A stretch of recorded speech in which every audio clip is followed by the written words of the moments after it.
नमस्कार, आप देख रहे हैं एनएमएफ न्यूज में आपके साथ शबनम।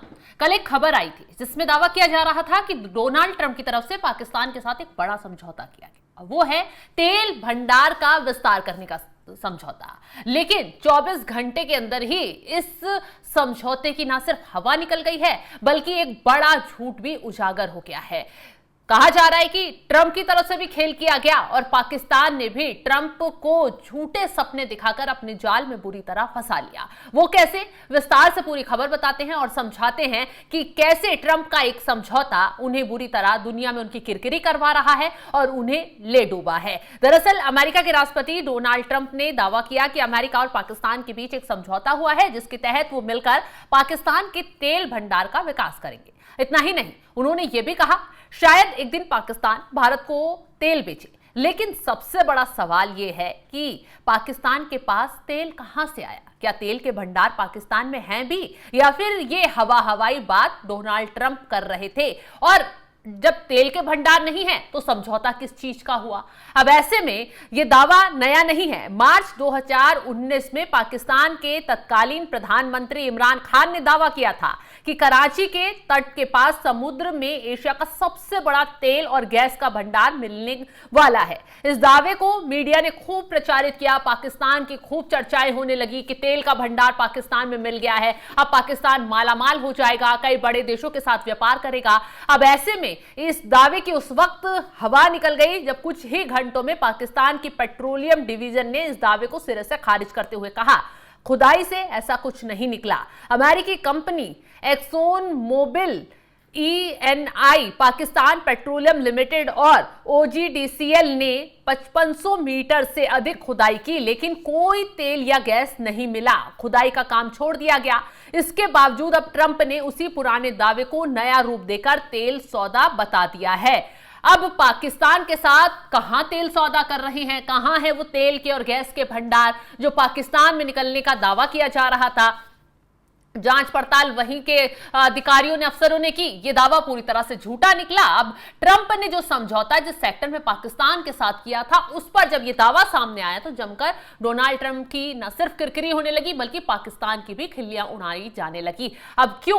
पाकिस्तान के पास कितना तेल है? क्या ऐसा वक्त आएगा कि ट्रंप दावा कर रहे थे कि भारत को पाकिस्तान से तेल खरीदना पड़ जाएगा? क्या वाकई में पाकिस्तान के पास तेल के भंडार हैं? इतना तेल है कि पाकिस्तान से, दुश्मन देश से व्यापार करेगा भारत? कभी नहीं करेगा। और भारत किसी दूसरे देश से व्यापार करना जरूरी समझेगा, लेकिन शायद पाकिस्तान के आगे भारत कभी नहीं झुकेगा। अब आपको एक और खुलासा पाकिस्तान के ऊपर बता देते हैं, पाकिस्तान की तेल भंडार की पोल खोल देते हैं कि कितना तेल पाकिस्तान के पास है। 2016 के आंकड़े के मुताबिक पाकिस्तान के पास प्रमाणित तेल भंडार का लगभग 35.35 करोड़ बैरल है, जो दुनिया के कुल भंडार का सिर्फ 0.021% है। दुनिया में रैंकिंग की बात करें तो पाकिस्तान का 92वां स्थान है। अगर आयात बंद हो जाए तो पाकिस्तान में मौजूदा तेल खपत 2 साल भी नहीं चल पाएगी। मतलब है कि पाकिस्तान का ज्यादातर तेल बलूचिस्तान में है। ये वही प्रांत है जो लंबे समय से विद्रोह और अस्थिरता का शिकार हो रहा है और बलूचिस्तान लगातार पाकिस्तान में आजादी की मांग उठाते हुए पाकिस्तान की सेना से लड़ रहे हैं। बलूचिस्तानी पाकिस्तान की सैनिकों को निशाना बना रहे हैं, विस्फोट किए जा रहे हैं, बवाल चल रहा है क्योंकि बलूचिस्तान खुद को अपना अलग हिस्सा मानता है। बलूचिस्तानियों की मांग यही है कि देश के जो दुनिया के कई राष्ट्र हैं वो उसको मान्यता दे दे, क्योंकि वो अलग देश बनना चाहता है। पाकिस्तान की सैनिक उस पर लगातार अत्याचार कर रहे हैं। पंजाब प्रांत के जो नेता हैं, सेना है, वो लगातार बलूचिस्तान की जो खनिज पदार्थ हैं, जो मेन सुविधाएं हैं, वो वहां से छीनकर पंजाब की तरफ ले जाना चाहती है और असली लड़ाई यही है। अब ऐसे में सोचिए, जहां तेल का भंडार, जहां तेल की बलूचिस्तान में बताया जा रहा है कि ज्यादातर तेल बलूचिस्तान में है, क्या वो बलूचिस्तान पाकिस्तान को तेल देगा?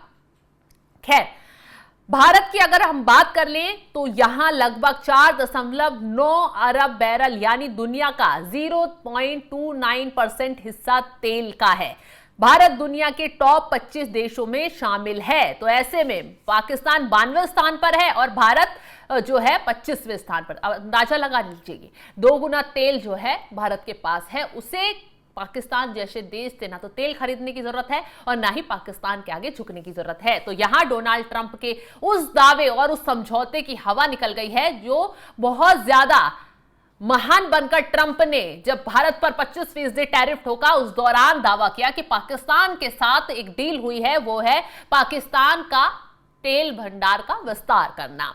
अब आपको एक और चीज बता देते हैं, जुलाई 2024 में पाकिस्तान में पेट्रोल की कीमत ₹5.36 से बढ़कर ₹272.15 प्रति हो गई, जबकि अंतर्राष्ट्रीय बाजार में कच्चे तेल के दाम गिर रहे थे। ऐसे में सवाल उठना लाजमी था कि अगर इतना तेल है तो जनता को इतना महंगा पेट्रोल क्यों दे रहा है पाकिस्तान डोनाल्ड ट्रंप को नोबेल शांति पुरस्कार दिलाने की कोशिश पहले ही कर चुका है। अब बदले में पाकिस्तान को तेल का सपना दिखाकर एक नया राजनीतिक सपना बेचा जा रहा है। डोनाल्ड ट्रंप ने यहां पाकिस्तान को नया सपना दिखाकर एक नई चाल चल दी है। ये वही पाकिस्तान है जिसकी अर्थव्यवस्था भीख के कटोरे पर टिकी हुई है। जगह जगह जब पाकिस्तान भूखमरी के हालातों से जूझता है तो उसके प्रधानमंत्री हों या फिर उसके फील्ड मार्शल वसीम मुनीर दूसरे देशों के आगे गिड़गिड़ाने पहुंच जाते हैं और वहां से कर्ज लेने निकल पड़ते हैं। अब वो पाकिस्तान जो है वो अमेरिका उसे सपने दिखा रहा है और पाकिस्तान उन सपनों पर कूदता हुआ नजर आ रहा है। भारत का पड़ोसी क्रिप्टो करेंसी के सपनों से ट्रंप के परिवार को भी रिझाने की कोशिश कर रहा है। हालांकि बड़ा व्यापार ट्रंप का जो परिवार है पाकिस्तान के क्रिप्टो करेंसी इससे करता है और ट्रंप ने वहां अपना जो निवेश फंसाया हुआ है उसी को लेकर वो पाकिस्तान के साथ खेलने की कोशिश कर रहे हैं। अब आपको हमने बताया कि पाकिस्तान के पास कुल प्रमाणित तेल भंडार कितना है, लेकिन दुनिया के कुल भंडार का सबसे छोटा हिस्सा यानी कि 0.021% पाकिस्तान के पास में, और इसकी तुलना में भारत के पास पाकिस्तान से लगभग 10 गुना ज्यादा तेल भंडार है। पाकिस्तान का घरेलू तेल उत्पाद लगातार घट रहा है। 2019 में जहां ये प्रतिदिन 89,030 बैरक था, वहीं 2025 में इसे घटकर 64,262 बैरक प्रतिदिन रह जाने का अनुमान है। यानी पाकिस्तान अपनी ऊर्जा जरूरतों का 80% से अधिक तेल आयात से पूरा करता है। मुख्य रूप से वे मध्य पूर्व से तेल खरीदता है। पाकिस्तान के जिन संभावित भंडारों की बात की जाती है उन्हें निकालने में बहुत अधिक खर्च और समय लग सकता है, क्योंकि उनका पता ही नहीं है कि तेल भंडार हैं भी या नहीं। कुछ दावे जो 2019 में किए गए वो भी खोखले निकले। कुछ अनुमानों के मुताबिक इन भंडारों को विकसित करने में $5 अरब से अधिक का निवेश और 5 साल का समय लग सकता है। पाकिस्तान पहले से भी भारी विदेशी कर्ज और आर्थिक संकट से जूझ रहा है, इसके लिए अब यह खर्च उठाना मुश्किल नहीं है। अब समझिए, डोनाल्ड ट्रंप द्वारा पाकिस्तान के साथ तेल व्यापार की घोषणा को कई लोग कूटनीतिक चाल मान रहे हैं और इसके पीछे कई कारण हैं। भारत पर दबाव बनाना सबसे पहला कारण। भारत पर रूस से तेल और हथियार खरीदने के लिए टैरिफ और जुर्माने लगाने की धमकी देने के साथ पाकिस्तान के साथ इस तरह के समझौते की घोषणा करना भारत पर दबाव बनाने की रणनीति का हिस्सा हो सकता है। ट्रंप चाहते हैं भारत अमेरिका के साथ एक नया व्यापार समझौता करें और इस तरह से कदम से वे भारत को झुकने के लिए मजबूर कर सकते हैं। अमेरिकी कंपनियों के लिए अवसर, भले ही पाकिस्तान में तेल भंडार छोटे हों, लेकिन ट्रंप एक अमेरिकी कंपनी को इस काम में लगाकर अपने देश के लिए व्यापार के अवसर पैदा करना चाहते हैं। पाकिस्तान के प्रधानमंत्री शहबाज शरीफ ने इस समझौते को ऐतिहासिक बताया। ट्रंप शायद पाकिस्तान को खुश करके दक्षिण एशिया में अपनी स्थिति मजबूत करना चाहते हैं। तो पाकिस्तान में विशाल तेल भंडारों की बात करना राजनीतिक और कूटनीतिक दांवपेच से ज्यादा कुछ नहीं लगता। पाकिस्तान के पास ऐसे कोई भंडार नहीं है जो उसे दुनिया का एक प्रमुख तेल निर्यातक बना सके। ट्रंप का यह कदम भारत पर दबाव बनाने, अमेरिकी हितों को सुधारने की रणनीति का हिस्सा हो सकता है और यही वजह है कि ट्रंप ने पाकिस्तान के जरिए चाल खेलने की कोशिश की, लेकिन अब ट्रंप भी बेनकाब हो गए और पाकिस्तान भी जिस तरीके से तेल वाले सपने, भंडार वाले सपने देख रहा था, वो भी चूर चूर हो गए हैं और ट्रंप की दुनिया भर में इस मसले को लेकर अब बेइज्जती शुरू हो गई है। फिलहाल इस खबर को लेकर आप क्या राय रखते हैं, कमेंट बॉक्स में अपनी राय जरूर बताइएगा और तमाम बड़ी खबरों के आगे आप हमारे साथ जुड़े रहें। नमस्कार।